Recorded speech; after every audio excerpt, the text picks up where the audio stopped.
Hi, welcome to the video. My name's Dychronic, and today we're going to be taking a look at my top 10 PvE primaries in Destiny 2 Season of the Haunted. And of course, as always, I have made a spreadsheet for this video, which can still be found at my Discord server and link in the description down below on the channel #spreadsheetsdocs. And if you don't see it right away, you just have to verify with a bot that messages you right when you join. And in case you weren't having the best of days, we do have cute animals on screen right now. I just want to say thank you for watching this video. These videos would not be possible, though, without the support of my patrons on Patreon, because these spreadsheets, they take a long time to do, and without the Patreon support, I'd have to get a part-time job, and I wouldn't be able to make these spreadsheets. So if you want to see them continue, please consider checking out the description down below. And without further ado, this is my spreadsheet. All of its dark theme, color-coded, words, recommendations, catalyst information, color code, pictures, and all the good stuff that you'd want to know for all the primaries I considered in this video. It's not all the primaries available, because the sheet does lag a bit. And obviously I don't do these top 10s like a lot of other people. Instead, we're gonna go through the different categories of weapons, talking about the best archetypes within each category to give you a better understanding of the meta within my perspective. In the first major category, let's take a look at the bows. And the bows, I want to say very clearly, are not a bad weapon type, and they don't enter my top 10 very often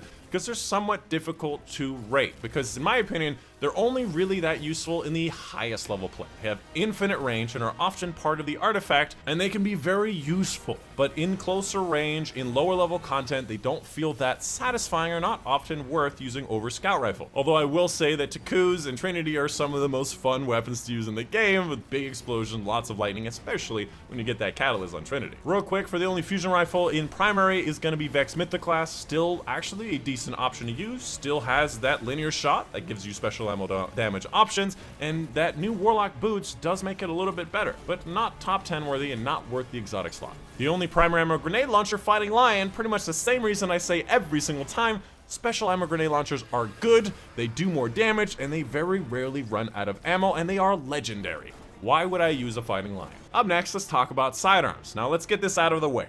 I believe, from my testing, from my experience, the 3 burst and the 2 burst are the only sidearms that are worth using. Now, I actually tested this many times. Last season I showed you this, the season before I showed you this. They do the highest damage, they have the highest damage per clip, and you don't spend a lot of time reloading, and they often have the highest range, even though they're burst weapons. Now, unfortunately, the 2 bursts are a little difficult to use, but we're getting better ones every season, including the new Forgiveness that I look forward to, but I don't look forward to playing Trophy.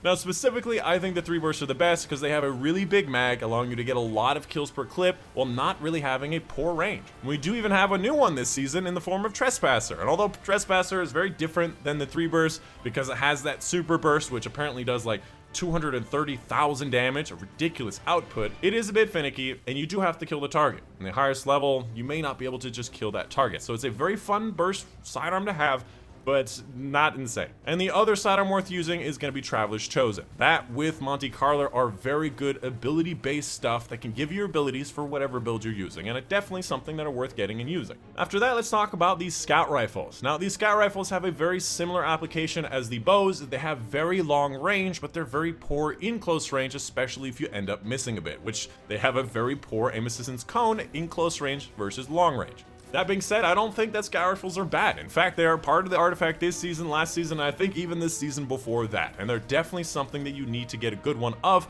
and I personally recommend the 200 RPM rapid or lightweight frames. Specifically, Nightwatch and Vouchsafe have explosive payload, and you'll hear me say this countless times. If a primary weapon can have explosive payload, you get it above everything else, no matter what. And that is still true with Scout Rifles. It increases the damage, it flinches enemies, it improves the range drop-off. It is just an incredible option to have. And honestly, the other Scout Rifles are not bad to use either. A lot of people really like the rapid fires. I honestly use the 180 precisions a lot, especially Hung Jury, with mine has explosive payload, by the way. But I do find the 150s are just a little too slow and very poor close range that I don't like using those. After that, let's talk about the pulse rifles. Honestly, somewhat similar between the auto rifles and the scout rifles. They have a lot of range, especially the 390s, reach out to pretty much the most range you're ever gonna need. When it comes down to the different pulse rifle options, I still personally prefer the adaptive frame 390 pulse rifles. Again, perfect middle zone of availability, of range, of stability, of handling, of perk options, and syncopation has headstone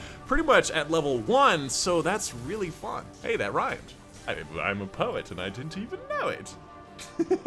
It's so much fun to say.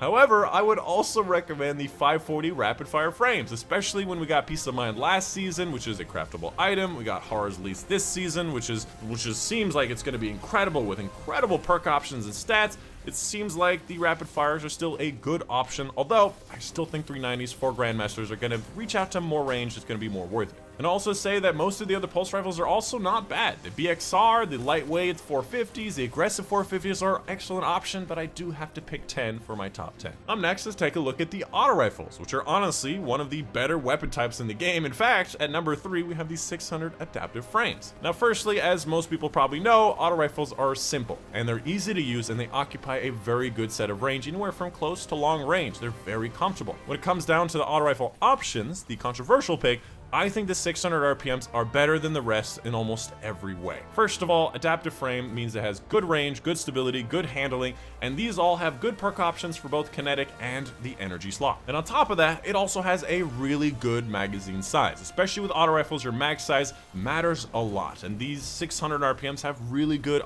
mag size compared to how fast they dump them. And considering their stability and control, I honestly feel better with them at long range than the 450s and the 360s. When you compare them to 720s, the 720s run out of bullets way too quickly, are somewhat bouncy on controller, and I feel like the damage output on 600s are better because I can get more headshots with them more consistently. Special shout out to Monte Carlo, which is not only a 600 RPM, kind of adaptive frame based exotic, it also allows you to get your abilities back very easily just by shooting a target. You don't even have to kill it. Just by damaging a target with this weapon, you can get your melee back very quickly, and that is very good utility for a lot of builds. Up next, let's take a look at the submachine guns. In my opinion, one of the best weapon types in the game. At number 2A and 2B, we have the aggressives and the lightweight frames, and they are incredible and very satisfying and fun to use. If you haven't been using these, I would recommend it. They are so much fun. Obviously, the big downside is they're very limited by their range, on top of the fact that they reload very frequently, which is oftentimes why I may prefer a sidearm, 3-burst sidearm, specifically because I'm not reloading nearly as much. But especially as we've gotten all these buffs for SMGs, we've been getting these new SMGs in the form of Unforgiven,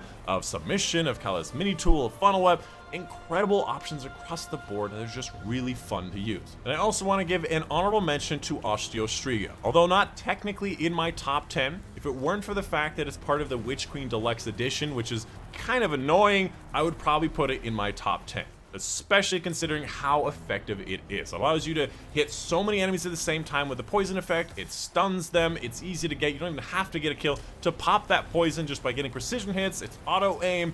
It's such a fun weapon to use that levels up so fast, and the catalyst makes it even better. And in the final category, we have the hand cannons. Now, apparently hand cannons as a pick for PvE is somewhat of a controversial pick. Apparently most people think that hand cannons are more of a PvP weapon, and although they are amazing in PvP, I think they're also equally amazing in PvE. And it's for a number of different reasons. First of all, they occupy that nice middle zone of range, anywhere from close range with a nice aim assistance cones, through middle range, and sometimes even longer range. Secondly, they're excellent options for peak shooting. If you don't know, peak shooting is where you're going in and out of cover, maintaining your DPS output and reducing your vulnerability, especially in PvE with the number of tracking shots. Most of the shots will just hit your cover. This is something that people overlook that does make a big difference. Thirdly is going to be the high skill ceiling. Something that a lot of people are overlooking is the fact that this thing, once you get all headshots with it, does more DPS output, has more kills per minute than a lot of the other options, sometimes even that of SMGs. And another thing that is very important is that a well-rolled hand cannon with good stats, good perks, feels night and day compared to a poorly rolled hand cannon. So if you haven't liked hand cannons up to this point, it could be because you haven't found good roll. When it comes to the legendary options, I still like the 140s over the other options. Good combination of range, stability, of availability, of handling, and perk options, especially considering that Fatebringer's in that group. I also still like the 120s at number 7 here. They're still good options, even after their range got nerfed. Their handling impacts them more, especially with True Prophecy and Bottom Dollar having explosive payload. Excellent options.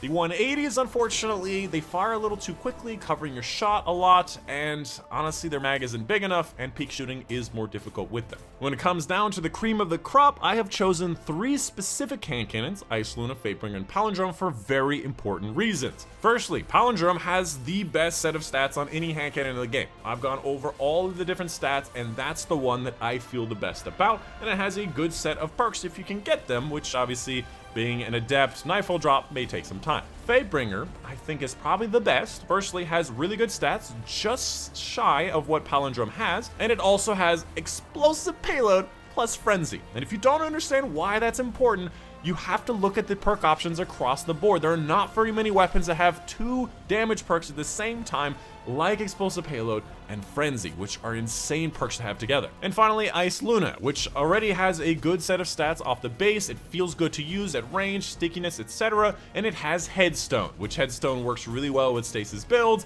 does a decent amount of damage, and feels really nice. And you can combine that at the same time with Rangefinder or Rapid Hit, which is also a very rare combo to have and very nice. The 2 new hand cannons this season, DFA, kind of crap starting stats, kind of okay set of perks. Ausstringer, good starting set of stats, also good set of perks, but just not nearly as insane as those other 3. And finally, the last hand cannon I want to talk about is going to be Hawkmoon. First of all, as a 140, is going to be that nice middle zone. It also is an exotic, has generally better stats than legendaries, and it also has that paracausal shot, which if you don't know, that paracausal ×7 shot does almost the same amount of damage as an Izanagi's ×4 honed edge. Does around 70-80% of that same damage, which is, as a primary, which is infinite ammo, insane to have. The only problem right now is the hand cannons are not in the artifacts, so you're not going to see it as much in GMs this season, but you may see it next season. Definitely saw it a lot last season. And considering that the Xur brings this every week, just look for a rangefinder roll and you're going to do great.